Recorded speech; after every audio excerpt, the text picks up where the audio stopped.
여자입니다. 그동안 있었던 파란만장한 제 인생사를 들려드리고 싶어서 이렇게 조심스레 사연을 보내게 되었습니다. 저는 지금 형부와 같이 살고 있는데 긴 글이 될 수도 있겠지만 그저 한 여자의 속풀이라고 생각하고 가볍게 들어주셨으면 좋겠습니다. 저에게는 2살 차이가 나는 친언니가 한 명 있습니다. 언니는 매사 차분하고 현명했으며 성격도 참 시원시원했었죠. 똑 부러지는 성격에 공부도 상당히 잘했고 얼굴도 예쁜 외모라 남자들 사이에서도 인기가 상당히 많았습니다. 더군다나 성격도 착해서 어릴 적부터 저를 살뜰히 챙겨준 언니가 제 우상이자 꿈이었던 것 같아요. 나이는 겨우 2살 차이밖에 안 되지만 어릴 적부터 언니는 제게 상당히 커다란 존재였던 것 같아 말을 잘 따르곤 했습니다. 공부를 상당히 잘하던 언니는 서울의 좋은 대학에 입학하게 되었고 그로 인해 서울에서 혼자서 자취를 시작하게 되었습니다. 그때 당시 저는 혼자 나가서 자취하며 사는 언니가 그렇게 부러울 수가 없었죠. 공부도 잘하고 대학도 좋은 곳에 가는 언니를 동경하며 저도 언니를 따라가기 위해서 이를 악물고 정말 공부를 열심히 했었습니다.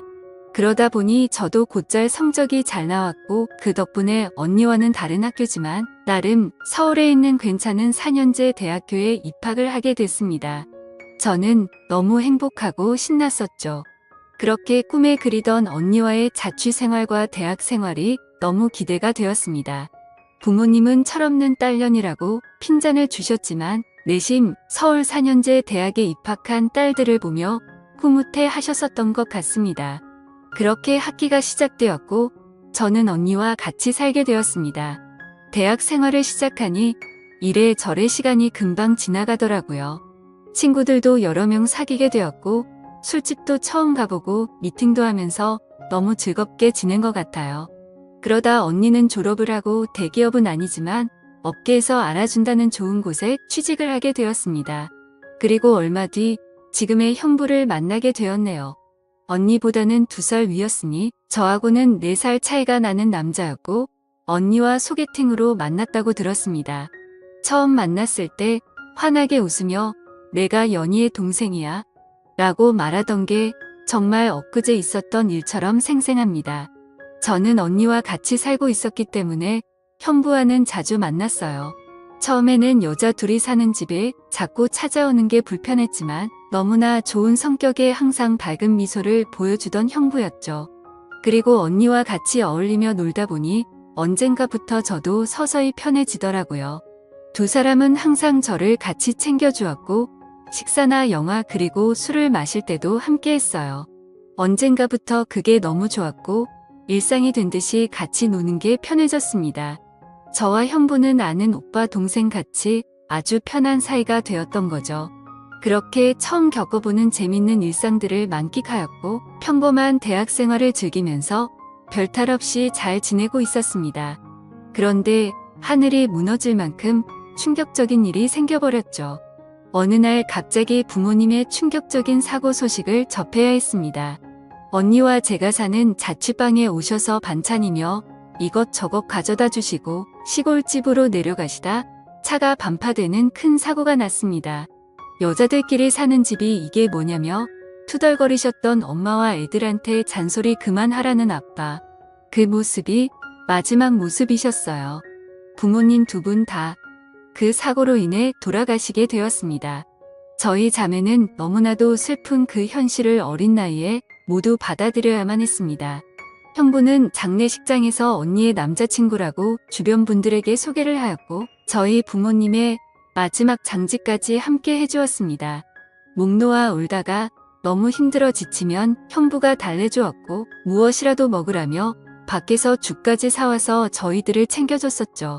형부에게 너무 고마웠고 그때부터 많이 의지가 되었던 것 같아요. 그렇게 부모님을 보내드리고 나니 저희는 졸지에 고아가 되어버린 거나 마찬가지인 상황이 되었습니다. 그렇게 힘든 시기에 겨우겨우 버티면서 대학 생활을 마치고 졸업을 하게 된 저에게도 어느 날 한 남자가 다가오게 되었습니다. 이 남자가 바로 제 전 남편입니다. 부모님이 돌아가시고 형부와 언니에게 많이 위로받고 기대면서 살았지만 그걸로 제 마음이 채워지기에는 부족했었나 봐요. 자상하게 다가와서 제 말을 잘 들어주던 그 남자와 연애를 하게 되었고, 저는 자연스럽게 그 남자에게 제 삶을 기대고 많이 의지하게 되었었죠. 그러다 보니 집에 들어가지 않고 외박을 하는 횟수도 점점 늘게 되었고, 안 그러던 제가 갑자기 그런 모습을 보이게 되자 언니와 형부에게 혼도 많이 났었습니다. 그러던 중 저는 그만 사고를 치고 말았습니다. 어리다면 어린 그 나이에 혼전 임신을 하게 되었던 거죠. 지금 생각해보면 정말 미친 짓이라 생각하고 있고 그 시간을 되돌리고 싶은 심정입니다. 물론 지금 제 인생 누구보다 소중한 제 딸아이가 없길 바란다는 뜻이 아니고 전 남편만 되돌리고 싶습니다. 하지만 그때 당시에는 그 남자를 많이 의지했고 사랑했었기에 미래가 행복할 거라 꿈꾸고 아이를 낳자고 마음먹었습니다. 그렇게 저희는 예정에 없었던 결혼을 급하게 하기로 한 거였죠. 그래서 저는 언니와 형부에게 이 사실을 알렸고 정신이 있는 거냐며 많이 혼났었던 것 같습니다. 잘 살 테니 걱정하지 말라고 얘기를 계속 해줬지만 그게 말처럼 쉽게 될 리 없다는 걸 잘 알고 있는 두 사람은 저를 많이 설득하려고 했죠. 하지만 뱃속에 제 아이가 있었기에 되돌릴 수 없다는 걸 모두가 알았고 결국 제 의견을 따라서 결혼을 진행하게 되었습니다. 그러나 상견례부터 참 쉽지 않더군요. 그날부터도 많은 일이 있었습니다. 언니와 형부가 상견례 자리에 나와주었고 어른은 없냐며 대놓고 무시하던 시대. 그리고 그런 경험을 처음 하면서 괜찮은 척하며 땀을 뻘뻘 흘리면서 시댁의 비위를 맞춰 주던 형부. 매사에 정확하고 똑부러지던 제 언니도 저를 위해 성격 죽이고 이리저리 무사히 상견례를 끝마쳤네요. 남자친구와 저는 어린 나이에 목돈이 없었기에 시댁에서 마련해 주신 15평 남짓 되는 빌라에서 아이를 출산하였고 신혼생활을 시작하게 되었습니다. 그런데 제가 꿈꾸던 결혼 생활과는 정반대였습니다. 연애하던 시절에는 항상 저를 착하게 대해주던 남편은 결혼을 하고 난 뒤 마치 다른 사람처럼 180도로 바뀌었습니다. 잦은 음주와 외박 그리고 저에게 욕설까지도 서슴지 않았습니다. 처음에는 단순히 벌어지는 실수라 생각되어 넘어갔지만 그게 점점 도를 넘어서더니 어느 순간부터는 제게 몹쓸 짓까지 하더군요. 부모가 없어 네가 개념이 없다며 욕을 하고 언니와 형부까지 싸잡아서 욕을 했습니다. 어리다면 어린 나이에 그 얘기를 듣고 있자니 서름에 복받쳐서 아이를 안고 많이 울었던 것 같아요. 하지만 저는 언니와 형부에게 제 상황을 이야기하지 못했습니다. 잘 살겠다고 큰 소리 뻥뻥 치고 강행했던 이 결혼. 지금 제가 이런 대접을 받고 힘들게 산다는 사실을 안다면 언니와 형부가 너무 슬퍼할 걸 잘 알았거든요. 그렇게 저는 힘든 하루하루를 살아가던 중 언니와 형부는 결혼을 하게 됐습니다. 저는 그 당시 많이 힘들고 지친 마음이었지만 누구보다 그 둘의 결혼을 축복했기에 밝게 웃으며 축하해 주었습니다. 그리고 저의 불행한 일상이 2년쯤 지났을 때였습니다.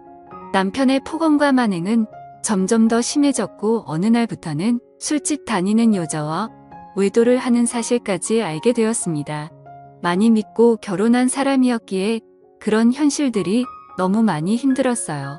그래서 저는 이제는 이 사람과 어떻게든 정리를 해야겠다고 생각하고 있었을 때였습니다. 하지만 현실적으로 이혼하고 나가면 어떻게 살까라는 생각이 들었고 아직 이렇게 조그마한 딸아이와 내가 잘 살 수 있을까 걱정이 들었습니다. 부모님께서 살아계셨으면 내가 돌아갈 곳이 있을 텐데 하는 슬픔에 잠겼죠. 그러다 힘들어 지쳐 딸아이를 데리고 언니를 보러 집으로 찾아갔습니다. 저는 아무런 일 없다는 듯 언니와 식사를 했고 평소대로 일상적인 대화를 나누었습니다. 언니와 식사를 하고 있는 중에 형부가 퇴근하여 집으로 들어왔고 저를 보며 반갑게 맞아줬습니다. 언니네 오게 되면 딸아이 선물도 챙겨서 들어오게 미리 얘기 좀 하라고 하는 형부. 이렇게 정감 있는 인사를 해주며 제 머리를 쓰다듬어 주더라고요. 그런데 얼마 전 남편에게 밀쳐져서 넘어지다 찢어졌던 부분을 건드렸고 저도 모르게 비명소리를 내게 되었습니다. 형부는 깜짝 놀라서 뭐냐고 왜 그러냐고 계속 물어봤죠. 저는 사실대로 말할 수 없어 눈을 못 마주치고 있는데 걱정을 해주는 모습을 보고 있으니 저도 모르게 서름에 복받쳐 갑자기 눈물이 흘렀습니다. 뭔가 이상하다는 느낌을 감지한 건지 형부는 제 몸을 계속 살폈고 눈에 띌 만큼 표정이 급격히 경직되면서 변해갔습니다. 형부는 남편 놈이 이런 거냐고 솔직히 말해보라며 저를 다 그쳤고 저는 아니라고 계속 부인했지만 하염없이 나오는 눈물이 제 말이 거짓이라고 저를 대신해서 대답해 주었죠. 결국 그날 그동안 있었던 모든 일에 대해서 솔직하게 말을 했고 형부는 화를 내면서 그 늦은 시간 저를 이끌고 저희 집을 찾아갔습니다. 술을 좀 했는지 소파에 누워서 뒹굴고 있는 남편을 사정없이 멱살을 잡고 흔들기 시작했습니다. 네가 사람 새끼냐고 어떻게 여자한테 그럴 수 있냐며 계속 욕을 했죠. 남편은 그러다 넘어지면서 가구에 부딪혔고 악을 쓰며 소리를 질렀습니다. 형부는 그때부터 정신이 조금 들었는지 잠시 숨을 고르더라고요. 일단 이 상황이 정리가 되어야 할 것 같아 형부를 밖으로 데리고 나가려 하는데 갑자기 남편에게 무릎을 꿇으면서 이야기를 했습니다. 우리 처제 어디 가서 이런 대접 받을 아이 아니라고. 제발 잘 좀 대해주면 안 되겠냐고. 내가 실수해서 다쳤으니 속 풀릴 때까지 자신을 때리라고 하더군요. 제발 부탁을 한다면서 말이죠. 남편은 그런 형부와 울고 있는 저에게 지금까지 해왔던 것, 그 이상의 온갖 욕설을 뱉으며 경찰에 신고를 했습니다. 경찰이 와서 일단 상황은 종료되었지만 절대 합의는 하지 않겠다는 남편 때문에 형부는 결국 재판까지 받게 되었습니다. 자세한 내용은 형부가 절대 말해주지 않아 그 후 어떤 처벌이 이루어지게 됐는지는 지금도 잘 모르겠습니다. 그런 상황을 겪은 뒤로 저는 확실히 남편과 정리를 할 수 있었고 이도 저도 갈 곳이 없던 저와 딸아이에게 언니와 형부는 손을 내밀어 주었습니다. 그렇게 염치는 없었지만 어쩔 수 없는 상황이었던 저는 결국 언니와 형부와 같이 살게 되었고 차근차근 그동안의 일들을 정리를 했고 이혼 준비를 하게 됐습니다. 이혼 과정이 생각보다 참 복잡한 게 많더라고요. 저 때문에 속이 많이 상했던 형부는 저에게 걱정 말라며 많이 도와주었습니다. 너무 힘들었던 제게는 그때 형부와 언니에게 너무 고마웠어요. 그리고는 예전 처음 형부를 만났을 때처럼 저와 언니 그리고 형부, 거기에 제 딸아이까지 나름 행복한 생활로 돌아올 수 있었습니다. 딸아이는 아주 어려서 그간의 일들을 전혀 인지하지 못합니다. 마냥 이 상황이 당연한 일상인 듯 해맑게 커가고 있었습니다. 어쩌면 다행이었죠. 이때쯤 아이가 3살이 되어 어린이집에 보낼 수 있었고 저도 작지만 경제활동을 할 수 있게 되었습니다. 전공을 살려 작은 디자인 업체 취직을 하게 되었어요. 이 회사가 프리랜서처럼 집에서도 일을 할 수 있었기에 아이를 키우는 저에게는 딱 알맞은 직장이었거든요. 급여는 그리 많지 않았지만 빨리 목돈을 모아서 이 집에서 독립하기 위해 이 악물고 일했던 것 같습니다. 회사 몰래 아르바이트 짬짬이 해가면서 아이도 챙기고 일도 병행하는 그런 정신없이 바쁜 나날들을 보냈습니다. 그러다 어느 날 일어나지 말아야 할 충격적인 사건이 벌어졌습니다. 왜 저에게는 이런 시련들이 몇 번씩이나 이어졌는지 하늘이 원망스럽습니다. 어느 날 회사에서 디자인 회의를 하고 집으로 돌아왔는데 회사에 있어야 할 형부가 잔뜩 어지럽혀진 집안 식탁에 앉아 울고 있었어요. 식탁 위에는 마시던 소주들이 널브러져 있었고요. 너무 놀라서 이게 무슨 일이냐 물었지만 형부는 아무 말이 없더라고요. 그러다 식탁 위에 올려진 이혼 서류를 발견했고 그 서류에는 언니 이름이 적혀 있었습니다. 무슨 일이냐 물었습니다. 한참이 지난 뒤에 형부가 하는 말이 언니와 이혼하게 되었답니다. 언니는 집을 나갔다고 하더라고요. 갑자기 도대체 무슨 말인지 도저히 이해가 안 되었어요. 아무 문제 없이 행복하게 잘 지내고 있는 줄만 알았는데 갑자기 이혼이라니요. 계속 형부에게 물었지만 형부는 그냥 이혼할 거니 그렇게 알라고만 얘기했고 다른 이야기는 해주지 않았습니다. 일단 아이를 챙겨야 했기 때문에 대화는 그렇게 끝났고 바로 언니에게 전화했습니다.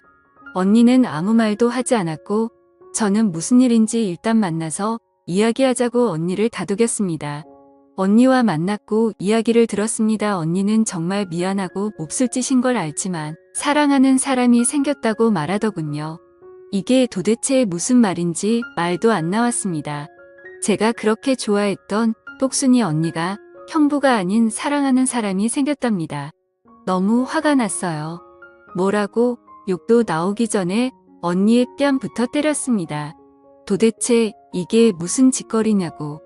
형부가 우리한테 얼마나 잘해줬는데 그게 무슨 말이냐고. 내가 잘못 들은 거 맞다고 말하라고 소리를 질러댔습니다.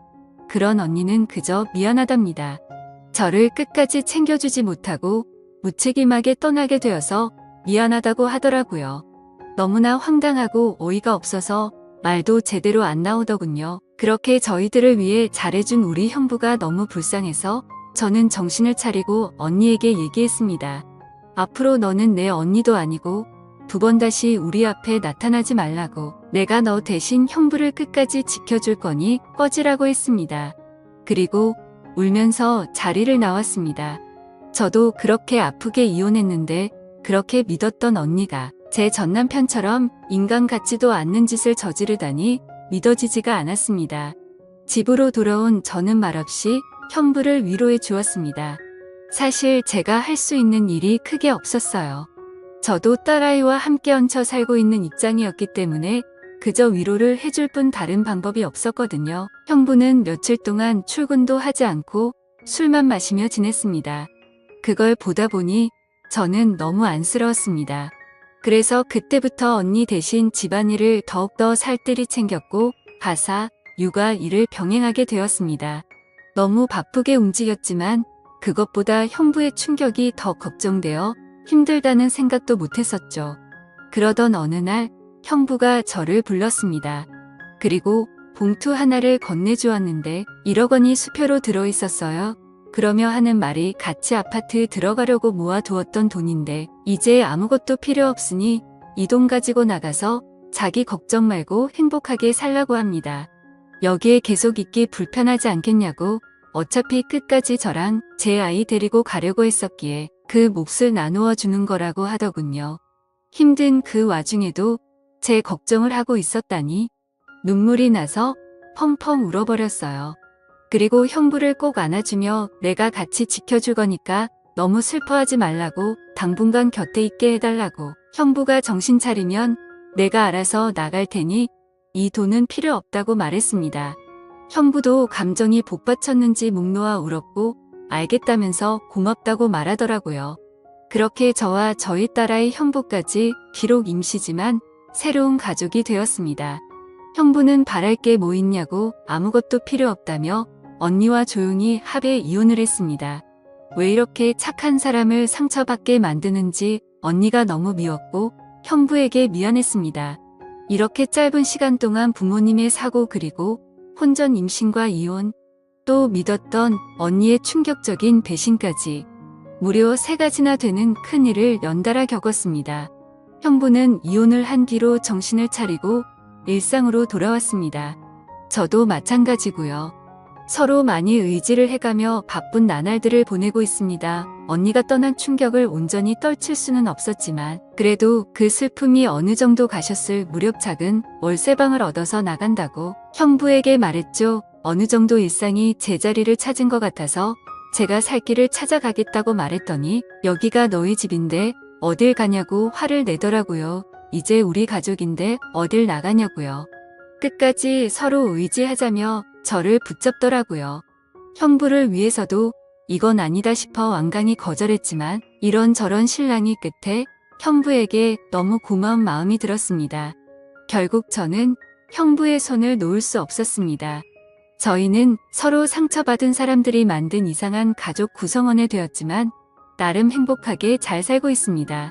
지금은 전에 살고 있는 곳보다 조금 더 좋은 아파트로 이사도 했고요. 남들이 이상하게 볼 수도 있겠지만 신경 쓰지 말라고 늘 본인보다 저를 신경 썼어요. 아이 유치원 행사에도 애비 없는 자식 소리 듣지 않게 하려고 아빠처럼 참여해주고요. 남들이 흔히 생각할 수 있는 이상한 관계는 절대 아닙니다. 사실 저조차도 나름 소소한 행복을 느끼며 사는 이 순간이 영원할 것 같진 않습니다. 언젠가는 저도 형부와 떨어져 이곳에서 떠나야 할 거라 생각하고 있고요.